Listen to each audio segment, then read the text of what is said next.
The Mendon-Honeoye Falls-Lima Sentinel welcomes you to this edition of the Mayor's and Supervisors Weekly Update, brought to you by... Each week, our community makes history. Each week, you make history. And each week, there's only one source to turn to for the first take on history. You know what that is? Subscribe to the Sentinel right now to discover the history being made in your own backyard. The Mendon-Honeoye Falls-Lima Sentinel. More than just your news, it's your history. Hey, welcome everyone to this week's edition of the Mayors and Supervisors Update. I'm Chris Carosa, publisher of the Mendon-Honeoye Falls-Lima Sentinel, and each week we bring you the goings-on from the towns and villages that we cover in our community. This week we'll be starting off with Mike Falk, the supervisor of the town of Lima. Mike, how are we doing in Lima? Well, things are going okay, Chris. Just a reminder, it is hunting license season. You can get your hunting license here at the town clerk's office. It's been quite busy with folks coming in to get their doe permits and all the other things that go with that. This past Wednesday, the Livingston County Board of Supervisors recognized the Livingston County Medical Reserve Corps' 20th anniversary. This is a group of volunteers that sort of came together. They get trained a little bit, and then they help whenever there's some kind of a disaster. The most recent one, of course, being all of the COVID vaccination clinics and all that other stuff. If you attended any in Livingston County, you would have seen people from the Medical Reserve Corps mixed in with the medical professionals, guiding people, making sure that folks got logged in, helping folks that couldn't navigate through, and all that. All different levels of it. If it's something that you are interested in joining, they can always use more help. Livingston County has a emergency preparedness website. Just Google it and you can get right in from there. We've had a little bit of cybercrime here in Livingston County, and the county clerk's office is now encouraging very strongly all veterans that you take your DD-214, that is your discharge paperwork, down to the county clerk's office and get it registered. What they've been getting is other people calling in trying to register someone else's so that they can go and file feloniously for benefits. That DD-214, it has a complete listing of where you were and what you did in the military, and it is your key to getting into the Veterans Benefit System. If you are a World War II veteran, that's not the form number. It is a WDAGO 55. Granted, there are not many World War II veterans left, but still, either one of those forms, take them down to the Livingston County Clerk's office and they will get them registered for you. Lastly, we just, not 10 minutes ago, received this letter from the New York State Department of Transportation. And basically, we have been given permission to put a crosswalk on Route 15A in the vicinity of Gale Road. So north up by Meadowlark Manor. They've done some sketches, they've set some criteria, etc. So we will be looking into doing this and the cost of it and all that, and probably going ahead and moving forward. So stay tuned for that. And that's all I got, Chris. All right, thanks, Mike.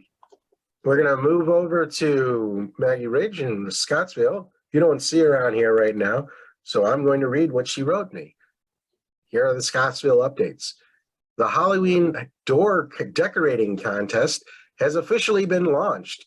Village residents are invited to participate by emailing a photo of their creations no later than October 17th, along with their address and contact information to villageclerk@scottsvilleny.org.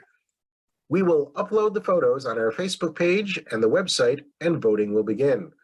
Accommodations will be made for residents that prefer paper. Photos and ballots will be available at the municipal building. Details in the fall newsletter, our website, www.scottsvilleny.com, and Facebook, Village of Scottsville.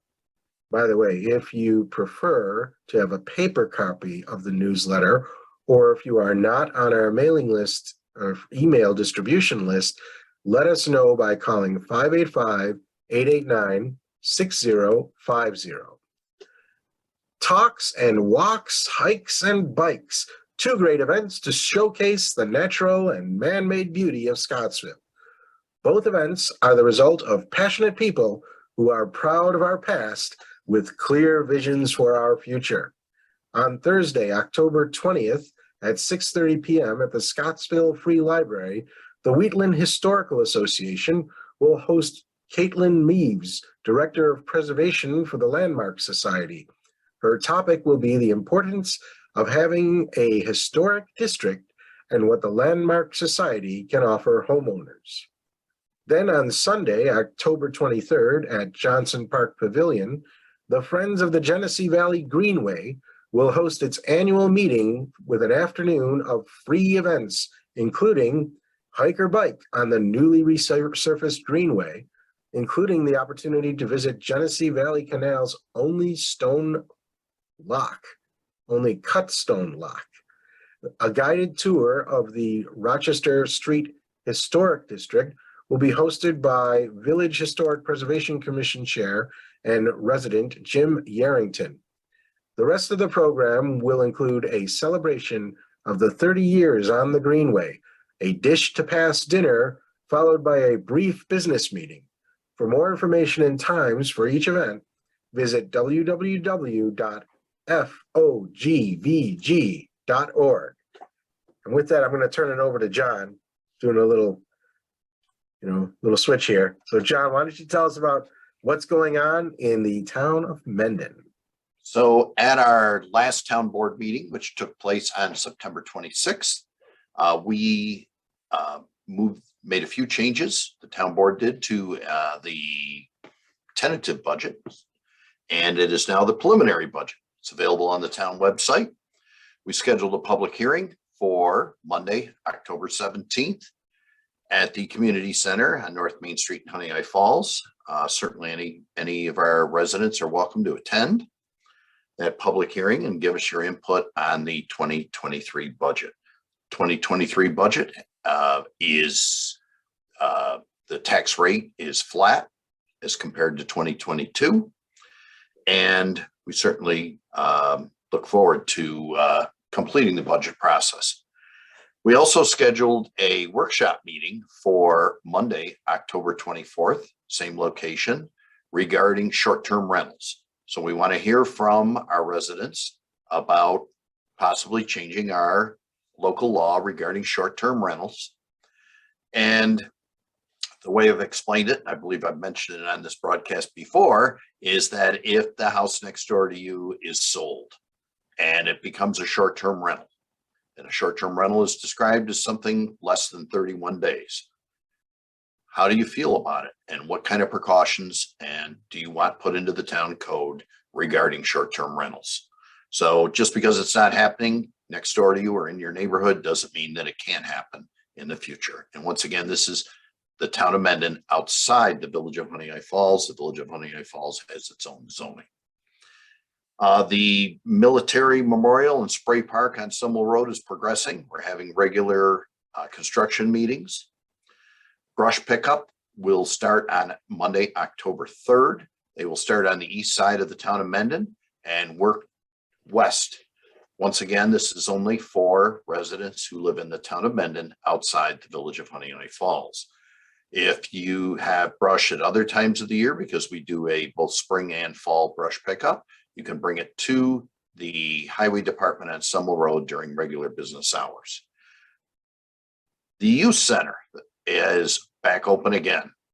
So it was opened back a couple of years ago, pre-pandemic. We've reopened it. That will open on Monday, October 3rd as well. And that is from 2 to 6 p.m.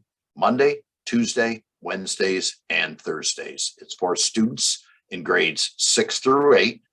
And we certainly hope that some of our students will take advantage of that opportunity. Our recycle event will be on Saturday, October 15th at the Highway Garage on Summel Road. And please go to our website for further information, but we'll have a rabies clinic.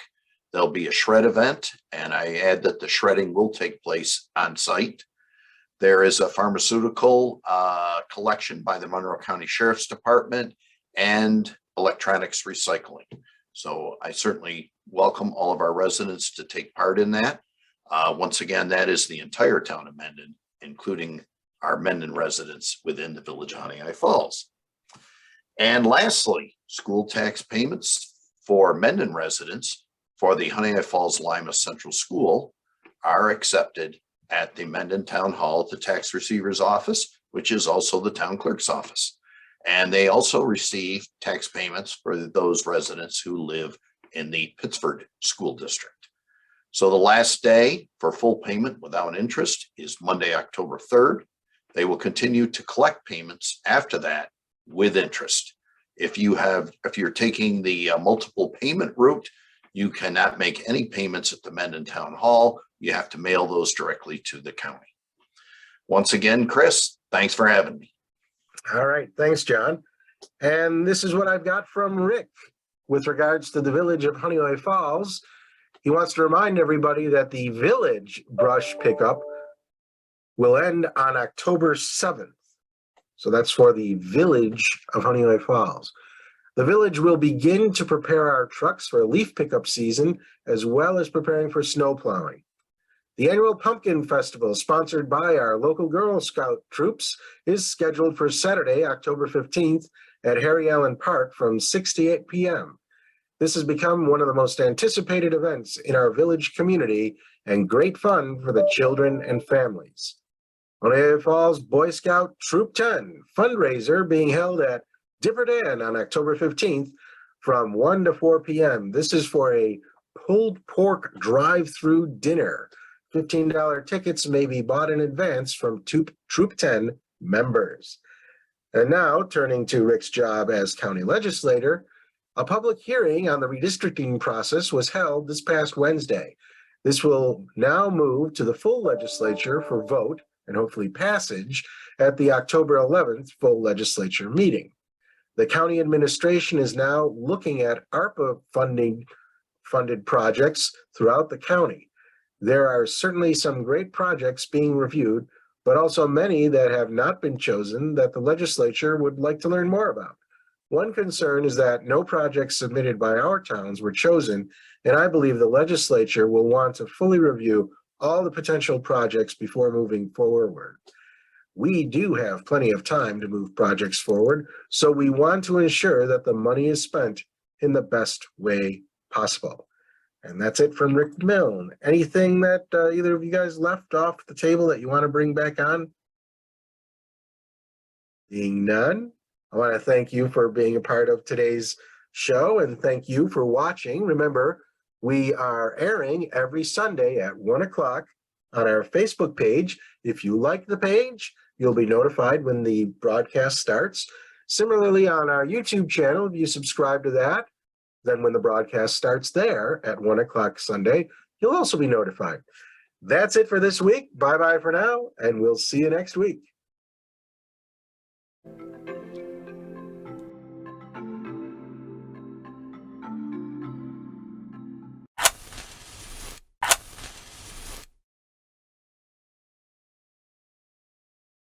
Imagine yourself communicating with a difference. Pan-Dimensional Solutions helps you do this. Whether live spectator events, taped broadcasts, or real-time audience-engaging programs, you can benefit immediately from the tools Pan-Dimensional Solutions will share with you.